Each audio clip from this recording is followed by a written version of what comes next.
Tori Amos, live in our FM 101.9 Music Hall. Thank you. We're going to go to a lighter subject now. Okay. So people that know you, who know you or have read anything about you or saw any of your shows, you talk a lot about you listened to Led Zeppelin a lot growing up, and you were definitely goo-goo gaga over Robert Plant. You said singing to Robert Plant definitely taught you a lot about singing. So the past year you got to do a duet with Robert for the Encomium tribute. Yeah. So how was that? Did sparks fly? What was that like for you? Well, yeah. I mean, no, Robert is delicious. He walks in the room. He's like 6'7". He's this giant with this blonde hair. I mean, he doesn't need, hair extensions, the concept of fake hair. No. Robert is like this goddess that walks in the room. And I just kind of sat there and chuckled to myself and say, man, if this was 20 years ago, baby, that's when I was ready for him. I got into nerds. I got into techies. I'm into techies now. I'm not into rock stars. So you didn't kiss him? No. I mean, we had a huggle and normal stuff. He asked me to marry him. But you got to know, Robert asks many girls to marry him in a day, so. Is that true? One must put it in perspective. So we're talking about your voice, and I know it talks about how you were a child prodigy and you played piano at what age? 3 or something ungodly? 5? Well, my mother says that I was playing when I was 2.5. That's what my mother says. So when was it that you or your parents discovered that you also had this gift in your voice? How did you discover that? Much later, believe me. How did you discover your singing voice and that it was? No, I just liked to sing. I think like a lot of people, I just liked singing, and people would make fun of me, and they would always say, oh, no, you just play the piano, and we'll get somebody to sing for you. So I wouldn't sing. I'd sing only to myself for a long, long time. You mean even after hearing your voice, people would say that comment to you? Yeah. Oh, yeah. Yeah. That makes no sense to me, because your voice is as pure as the piano playing. No, but it took... it took Robert Plant. It took time. I developed my voice. So that when I was like, 11 or 12, they stopped laughing. But they laughed at my singing till I was about 11 or 12. No kidding. Huh. Interesting. How about a song from either Little Earthquakes or Under the Pink? Yeah.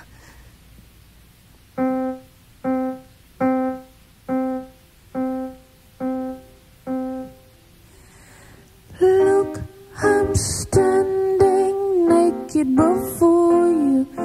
Don't you want more than my sex? I can scream as loud as your last one, but I can claim innocence. Oh God, could it be the weather? Oh God, why am I here if love isn't forever and it's not the weather? Hand me my leather. I could just pretend that you love me. The night would lose all sense of fear. But why do I need you to love me when you can't hold what I hold dear? Oh God, could it be the weather? God, why am I here if love isn't forever and it's not the weather? Hand me my leather.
isn't forever, and it's not the weather.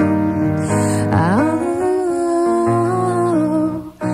God, could it be the weather? Oh, good, it's so very clear. If love isn't forever, and it's not the weather,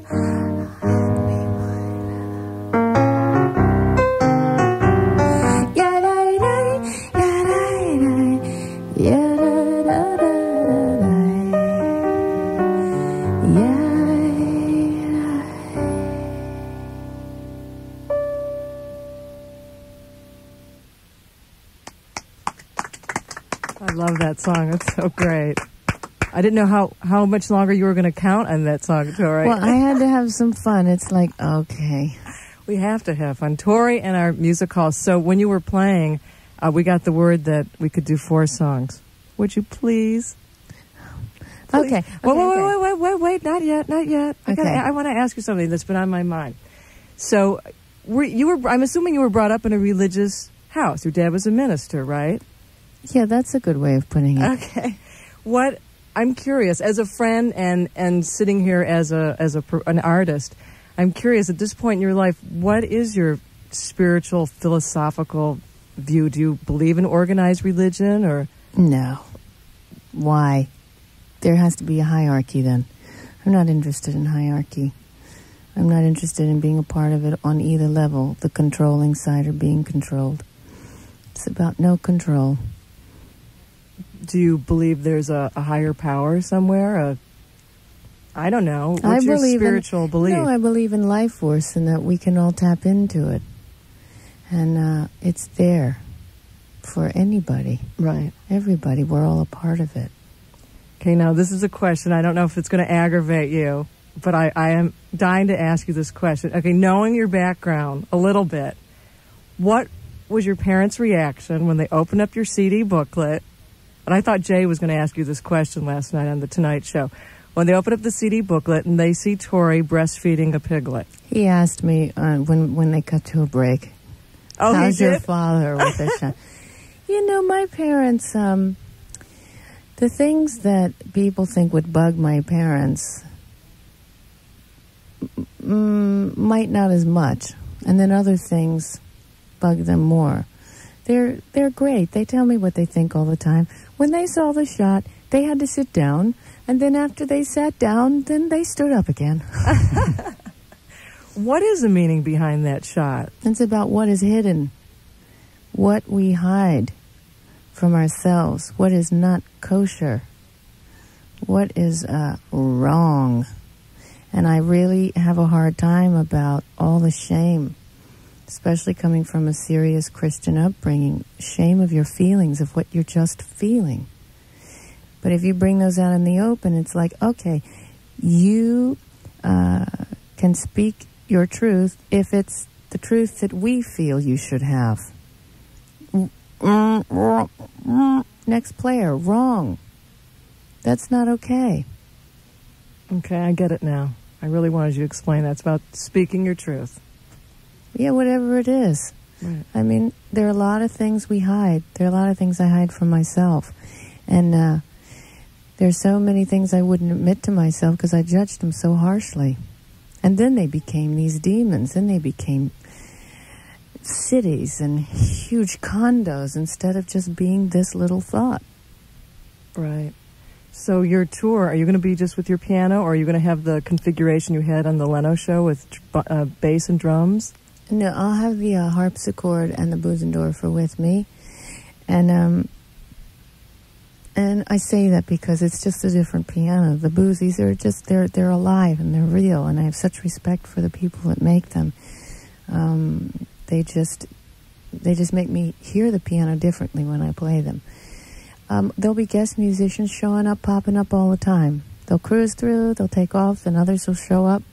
So all sorts of... Okay, so it will change. It'll change, yeah. Okay, how about Uno Mas, one more song? One more song. Tori in our FM 101.9 Music Hall.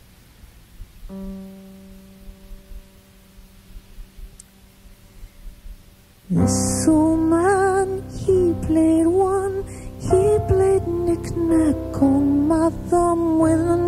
knick-knack, paddywhack, give you dog a bone. He's so mad.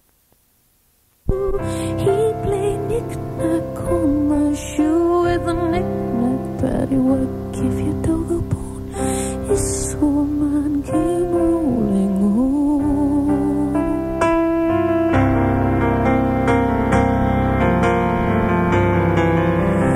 This soul man he played knick-knack on my door with a knick-knack, paddywhack, the soul man.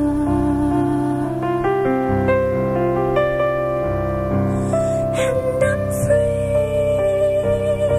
I'm gonna be you know me. Well, I said I'm free, I'm gonna be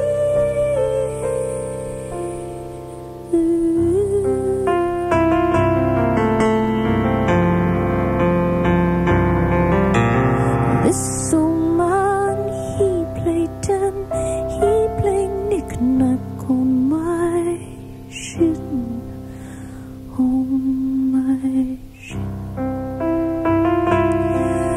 with a knick-knack, paddywhack, give you dog a bone.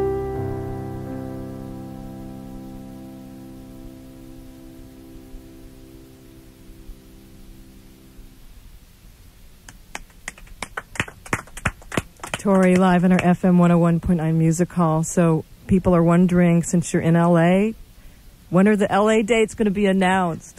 Sometime in June. We start at the UK side February 23rd. And we make our way to North America April 8th. Okay, And so we start in Florida, and the trucks move north and then west. we'll see you in June. Yeah. Maybe you'll come back and visit. I'll come back and visit. Okay, thank you so much, Tori. It's wonderful to see you. Thank you, Terry. Tori live in our FM 101.9 Music Hall.